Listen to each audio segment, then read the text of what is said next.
Alright guys, so I just got this thought and I gotta be quick because we're on our way to go to IHOP to get some breakfast. Which, by the way, do you guys even eat IHOP? Like, I would love to know. Because I don't get it often. Jorge loves it, so I'm like, alright, bet. And look, 38 seconds and I'm probably gonna delete all this, but got the cross on my neck, got the cross on my chain. I have this video idea where I'm like just talking about some things. Like, for example, one thing I was thinking about is like why black people from the hood 9 times out of 10 don't end up successful, and if they do, they end up going broke. For starters, this is just off the dome. A lot of them have poor money management, where it's like as soon as you get your first paycheck, you start spending it on dumb stuff that you weren't able to get when you were a kid. Like, you start buying the most expensive tags, or you start getting the designer clothes 24/7, and you're doing all that without even putting things into savings. Like, how are you gonna spend and buy designer clothes without having savings? Like, look, I'm not even, I don't want it to seem like I'm bragging. I don't think there's anything brag worthy, but me having 2 kids, 2 under 2, well, not anymore, but 2 under 2, like, what kind of mom would I be? You didn't have any kind of savings backed up for my kids. Like, what kind of mom would I be rocking designer clothes? The most expensive thing I got on right now is this necklace. That's because I didn't even buy this, it was a gift. But girl, ooh, you see these clogs? My stuff been beat down. I'm cool with that though, because yo, at least I have more than budgets and savings for my children if something goes off. All right, so this title is called Why People from the Hood Fail to Be Successful. And this is coming from someone who grew up hood adjacent. And by hood adjacent, the best example that I can give you is like eating ramen noodles for breakfast in the morning, stuff like that. You know, Saturdays, don't even have clothes on, just have the underwear on, just chilling, watching cartoons, stuff like that. So I'm not gonna say hood, definitely not like middle class. The type of person where you fill out your FAFSA and it says estimated family contribution and it's 0. That's it. So if you can relate, you can relate. Anyways, my name is Big Bertha, but I go by Destiny sometimes, you know? And I'm gonna tell you from a person who graduated from college with a master's of science in chemistry. I'm gonna tell you why a lot of hood people, I feel like, don't really become successful. And honestly, I looking back, I don't even know how I became successful. I'm just gonna like say that was the great Lord who got me through all of that, because a lot of the stuff that happens in inner city schools, like, you have to question how a child is able to learn and be successful. If stuff is happening, I'm just gonna be, if shit is happening in schools and it's also happening at home as well, like, how are you gonna expect a child to learn? Let's just be honest.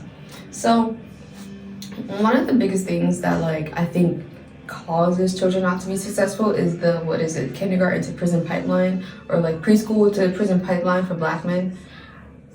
I could put some things on the screen for it, but I think that's a just whole separate video. It's like, it's a cultural thing, it's a political thing, it's a spiritual thing. It's a mixture of different reasons for why I feel like people from the hood, and I'm only going to speak about my community, the black community, because that's all I know about, do not become successful, and if they do, they tend to fail. So the first thing is like the attitude at home, where first of all, more than likely, I don't want to say more than likely though, because that was not always the norm. It's a single parent household, because either the father abandoned the child and mother, or they're incarcerated, or XYZ, or they're dead. Like, that shouldn't be the norm. So first of all, it's usually a single parent household, which, by the way, again, someone who had 2 under 2 and I have my man with me, or the father of my children to take care of my kids with me, is like, I say with me as if we're not in a relationship.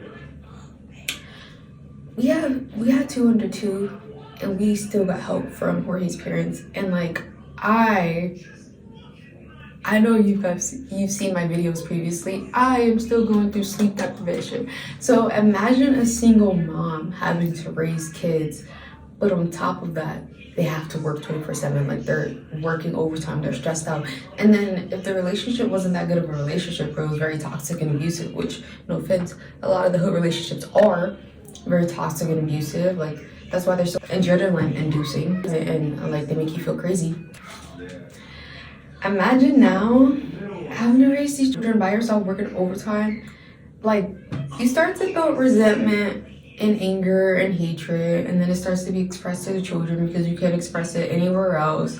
And like kids just have to take it because they need their parents to survive, unfortunately, right? It's like all of this buildup is happening, and if the children are at home, like the mother isn't able to work, because it tends to be a single mother household from my experience. But hey, I could do more scientific research, you know. I just want to get my thoughts out, you know, vent a little bit.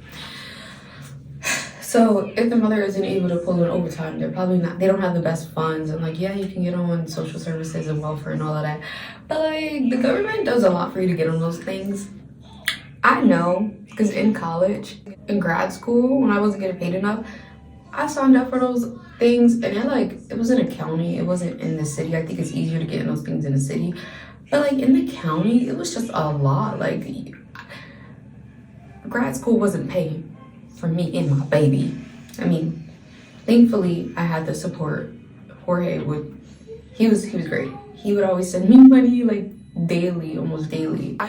Which, all right, I say all this because I want someone watching this video and in one of these toxic relationships to be like, wait, is my man doing this for me? I'm not trying to brag. I'm more trying to be like, look, as someone who grew up watching very unhealthy and toxic relationships in my everyday life, I made sure one of the main things that I did was had a healthy relationship. And I also always told myself, and I told God, and I understand I'm not married, I'm gonna make a video on it. I always told myself, and I told God, if I ever gave myself to someone, I would make sure it was a man who I knew for a fact, like if I ended up having kids with him, those kids were set. But not like that, but like set in terms of they would have an amazing father. And that's what I got, and I thank God for that. And I'm okay with waiting a little bit for a ring just to have that part. We can discuss more later. Anyways, so imagine having a child in that situation. By the way, I go on all these tangents. This is ADHD. I can't go in a straight line. I am sorry. Imagine having a child in that situation and where they can't even like, if their mom is taking care of them, first of all, they're neglected more than likely if their mom's working a lot. And like a lot of people don't think that neglect is abuse, but neglect definitely is abuse. Like as humans, we were created to literally socialize. When we don't have that, we go mentally insane. So neglect is abuse.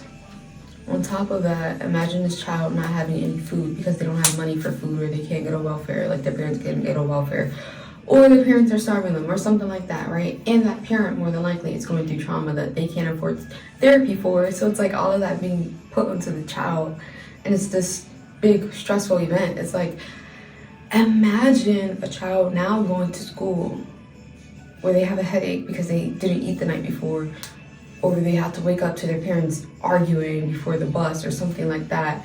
That child going to school now, and I don't know, they just want to feel good, so they start laughing in class or joking, and now the teacher is calling them a bad person, and they're getting kicked out of class, so they're not learning, and then the cycle continues because they start to get D's and F's, and then they get home, and their parents like beat the crap out of them for that. How is that child going to go to higher education? On top of that, you're told, I have to pay, what now, $100K a year for college? I don't have that kind of money. $100K, I've never, yo, keep it on a Hobie. I didn't even I couldn't conceptualize. I literally couldn't conceptualize someone physically having more than 10K in cash. I didn't know it was the norm for some families to have more than 100K as their salary or something like that. But not that that stuff is important. I'm not looking at people's money. It's more of I'm just trying to tell you where I'm from. Where I'm from, bro, kids get shot up for losing a fight. That's all I'm trying to say. Another thing, my main point for attitude, going into attitude as well, I want to talk about mindset shift. Look, I know you grew up with trauma. I did too. There's probably a bunch of people who also grew up with trauma. But just because you grew up with trauma, that does not mean you get to use the world as your garbage can or your punching bag. I used to do the same thing. I was like depressed. So this was like 3 months where I was depressed, where I was like, no one cares about me. The world doesn't care about me. I don't care. I'm gonna just have a bad attitude 24/7. It got me nowhere. Like doing things like going to my job.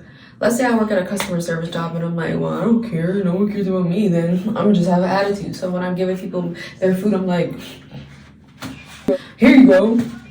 Oh well, it's like the negativity that I'm spewing into the world because I feel like no one cares about me is coming right back to me. How can I describe this? If I'm in the world and I'm spewing that negativity is only gonna come back to me. Like think about the laws of matter. Every reaction, there's an equal and opposite reaction. Like, what do you think you're gonna get? By the way, I also can't stand, like, as a customer, when you go into a store, you have that person who you know hates their job and they're just there to get a paycheck and they're just like, like, here, you want that. Like, no one wants to deal with that. So if you're the type of person who you're having a bad day and you're spewing that off to other people, no one wants to deal with you. No one wants to interact with you.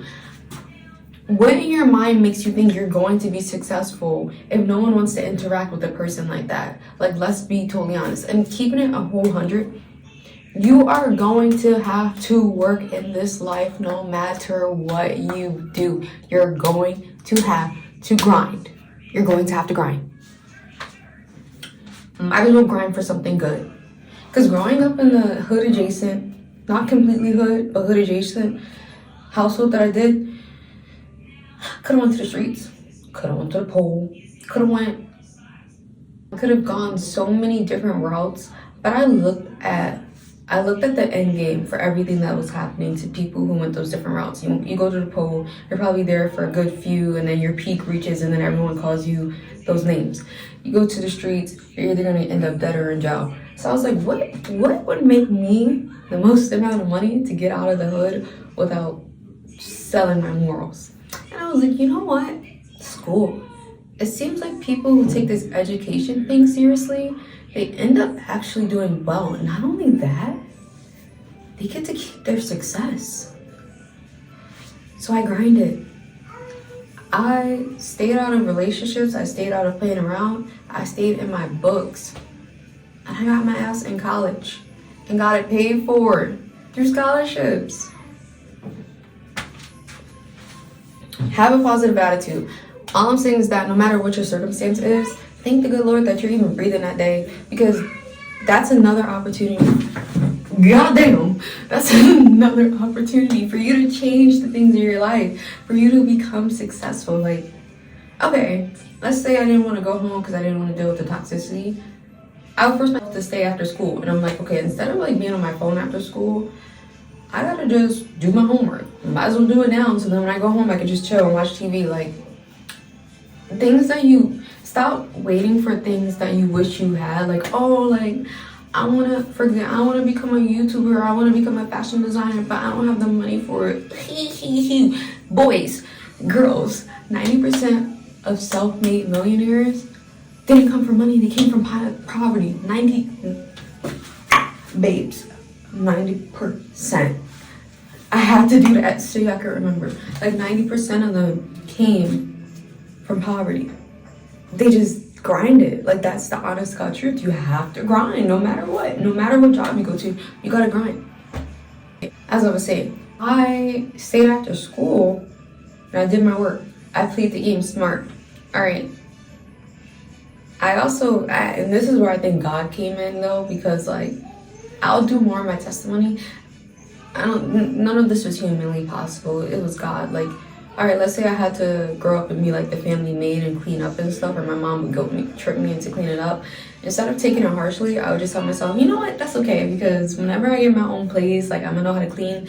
This hard stuff that you have to do now, just take it on the chin and tell yourself like, yo, these are skills that I'm gonna be so happy that I learned once I get to where I am. Like, stop waiting until like I'm here and I have this amount of money and I look like this and blah blah blah blah blah, because I did the same thing. No, start now. Start having those healthy habits now. Another reason why people from the hood don't make it successful, they don't like to expand their horizons. Like,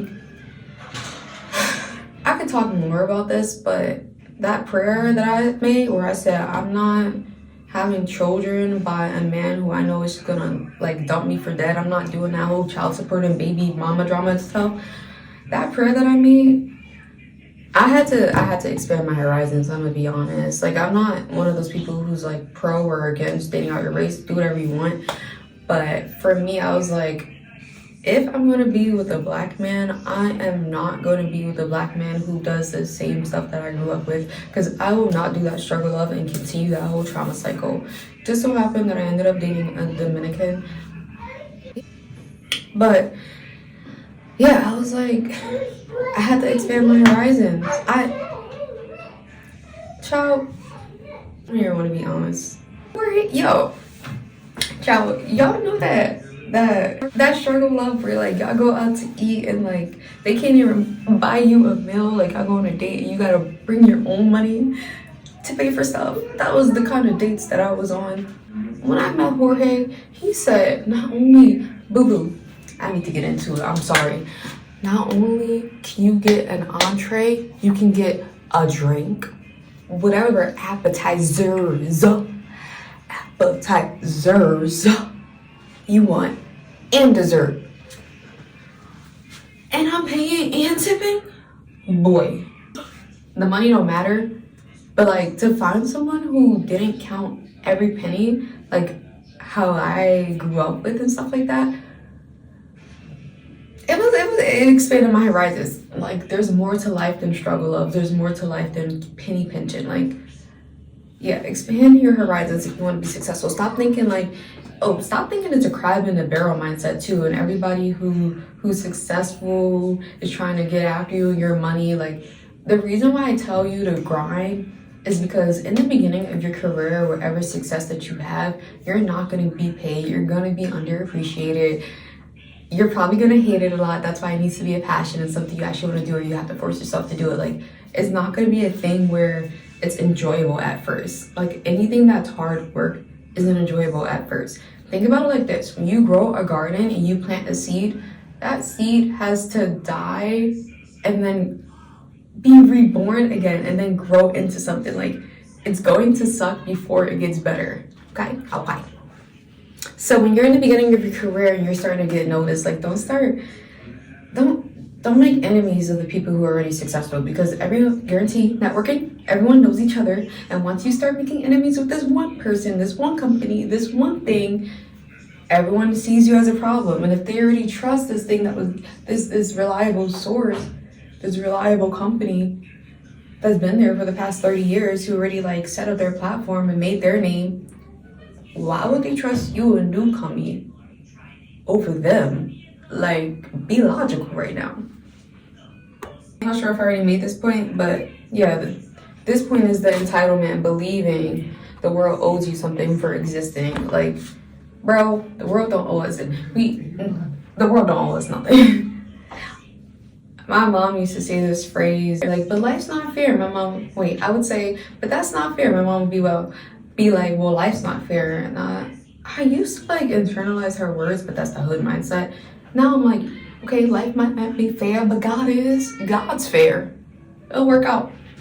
When I tell y'all, coming from where I came from, I should not be where I am right now. That says a lot. Girl. This is honestly mainly the funky attitude or thinking everyone is out to get you. You have to go to therapy and heal your trauma, whatever you went through. If your parents beat you, by the way, I am definitely like con beating your kids. I didn't learn how, like, the good reaction for things. I learned what's gonna get my ass whooped and what's not gonna get my ass whooped. That's not how the real world works. In the real world, it's not based off of this will do this or this will do. It's based off of like who are you as a person. Also, lastly, don't just do good things just to get a reward, because then it's for a selfish reason. Like,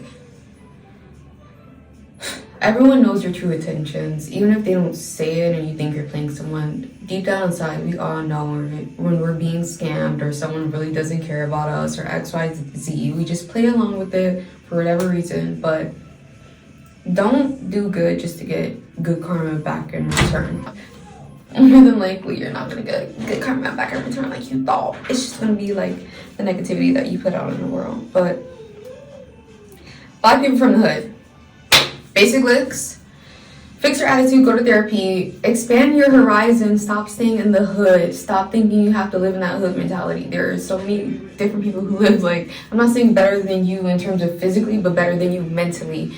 Two, just because you're in a certain space, be grateful for what you already have. Be creative. Like, girl, sometimes we didn't have food in the house all the time, and I had to be creative with what food was there. But you know what? Now today, I'm a good chef. Be optimistic. I'm not telling you to lie to yourself and be delusional, but be optimistic. I look back and I used to get upset and be like, we didn't have food in the house sometimes. Now I can make anything out of nothing. I can make something out of nothing. I can make something out of nothing. All right. So the other thing is, stop being entitled. Everyone has to grind.